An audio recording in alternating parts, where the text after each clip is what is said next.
Well, member for Regina Wascana. Thank you, Mr. Speaker. I'm pleased to have the opportunity tonight to voice my opposition to the proposal to close down the RCMP training depot in Regina, Saskatchewan, as was recommended by the Mass Casualty Commission report. Mr. Speaker, thousands of Canadians die every year from medical malpractice. But when someone dies because the doctor in the emergency room made an incorrect split-second decision, we don't shut down the medical school where the doctor went to 20 years ago. So why would we do that with a police academy? Mr. Speaker, that is the analogy that an RCMP trainer made when I visited and toured Depot last month. One could say that it doesn't make sense to throw the baby out with the bathwater.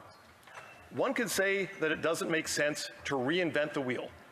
Choose whatever, choose whatever expression you want, the conclusion remains the same. The RCMP training depot in Regina, Saskatchewan is a world-class police training facility and should not be made a scapegoat for the events that transpired in Nova Scotia 3 years ago. To be clear, Mr. Speaker, I think that the Mass Casualty Commission has done a lot of good work and made some very reasonable recommendations. It makes sense that people shouldn't be able to buy an RCMP cruiser at auction. It makes sense that people shouldn't be able to buy an RCMP officer's uniform on eBay. And it makes sense that a public alert system should be activated whenever there is an active shooter situation in progress. And Mr. Speaker, I was pleased last month to see that the Public Safety Minister has appointed a chair of the committee responsible for implementing the recommendations of the Mass Casualty Commission. However, when asked by reporters about Depot, I was concerned that the Public Safety Minister answered that he was keeping an open mind about which recommendations would and would not be implemented. I had hoped that the Minister would use that opportunity to clarify that the RCMP training depot in Regina would not be shut down. Regrettably, he did not. Mr. Speaker, what I disagree with very strongly is the idea that the physical location of Depot in Regina, Saskatchewan is somehow a problem that needs to be corrected. When I visited Depot last month, I had the opportunity to visit the management, the staff, and the cadets.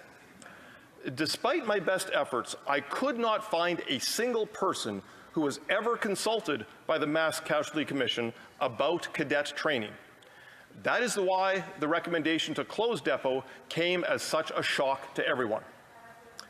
Mr. Speaker, if there are improvements that need to be made to the training of RCMP cadets, those improvements can and should be made at the existing location in Regina.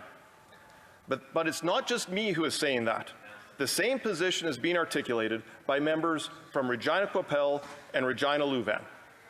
Similar statements have been made by Regina Mayor Sandra Masters, Saskatchewan Premier Scott Moe, and Saskatchewan's NDP official opposition leader Carla Beck. The Regina community is united in keeping this 150-year-old institution at its current location.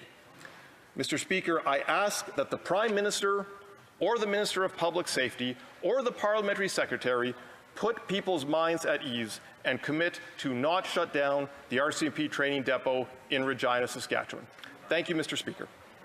The Honourable Parliamentary Secretary to the Government House Leader. Thank you, Mr. Speaker. Following the release of the Mass Casualty Commission report, which examined the tragic events that occurred in Nova Scotia in 2020, the Honourable Member opposite has asked whether the government would commit to keeping open the RCMP training facility in Regina, also known as the depot.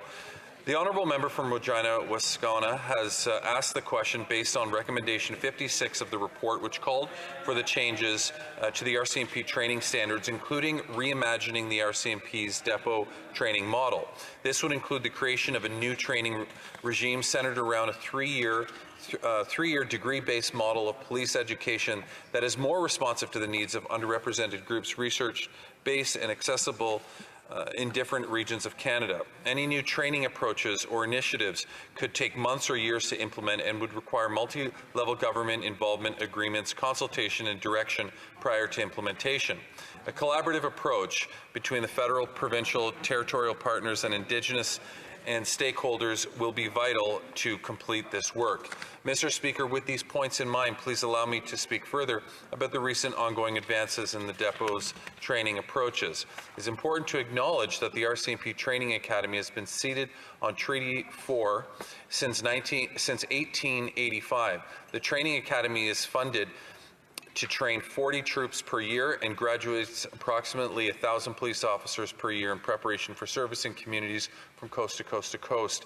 Many of the recommendations from the Mass Casualty Commission report that there are specific training are consistent with the work that is already underway to modernize and enhance RCMP professionalization to meet expectations for accountability, transparency, and excellence in policing. Over the past 3 years, ongoing reviews have resulted in improvements to the depot training curriculum in areas linked to anti-racism, intercultural competence, unconscious bias awareness, leadership, conflict management, and de-escalation skills. In 2019, the RCMP Management Advisory Board was engaged to provide advice and guidance on a variety of matters related to the RCMP. This was a critical step in continuing to support its modernization efforts. In 2022, the RCMP welcomed the Management Advisory Board's recommendations related to cadet training at the depot. As a result, steps are currently being taken to diversify depot's instructor cadre and to modernize the content of the training program to ensure it is relevant and effective. The depot training program is also informed by long-standing partnerships with several prominent learning and research institutions across Canada and abroad. It leverages these relationships in an ongoing search for the best modern police training approaches with a view to improving police responses to people in mental health crisis, adding new reconciliation-based training, and enhancing cultural competencies for police officers. Mr. Speaker, I would like to say that the government is seriously and carefully reviewing the final report of the Mass Casualty Commission and its wide-ranging findings, recommendations, including Recommendation 56, to modernize the RCMP training and research.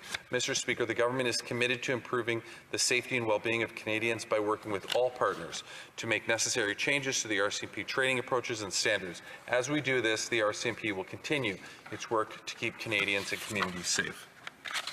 Member for Regina Wascana. Mr. Speaker, I'm disappointed that no one from the Liberal government will clear the air and make a firm commitment to keep the RCMP training depot in Regina open. I'm sure there are a lot of people in Regina who would sleep easier tonight if the Liberal government would just make that commitment. As I mentioned earlier, no one from Depot was asked to testify at the Mass Casualty Commission about police training. If the Commission had actually visited Depot and talked with the instructors and reviewed the training programs, I'm confident that the recommendation to close Depot never would have made it into the final report. And so, if no one from this Liberal government will commit to keeping Depot open, will the Minister or the Parliamentary Secretary at least commit to visiting Depot before making a final decision to close it? Thank you. The Honourable Parliamentary Secretary. Thank you, Mr. Speaker. Let me say once again that the government fully recognizes the importance of Depot to the RCMP as Canada's national police service, the province of Saskatchewan, and the local community. The evolution of the RCMP Depot training program in Regina reflects the impressive history of RCMP's policing in Canada. From its early days as a training camp to its current status as a world-class training centre, the government has always been committed to providing RCMP members with the skills and knowledge they need to serve and protect Canadian communities with professionalism and integrity. The RCMP has and will continue to modernize its training police services that it has done for the past 150 years. This government is committed and will continue to ensure our national police force remains relevant and is consistently evolving in order to meet the current and future demands in the Canadian public. Let me assure you, Mr. Speaker, that the continuous evolution of this strengthened RCMP's police training regime, officers will be suitably trained throughout this process. Thank you, Mr. Speaker. The motion to adjourn the House is now deemed to have been adopted.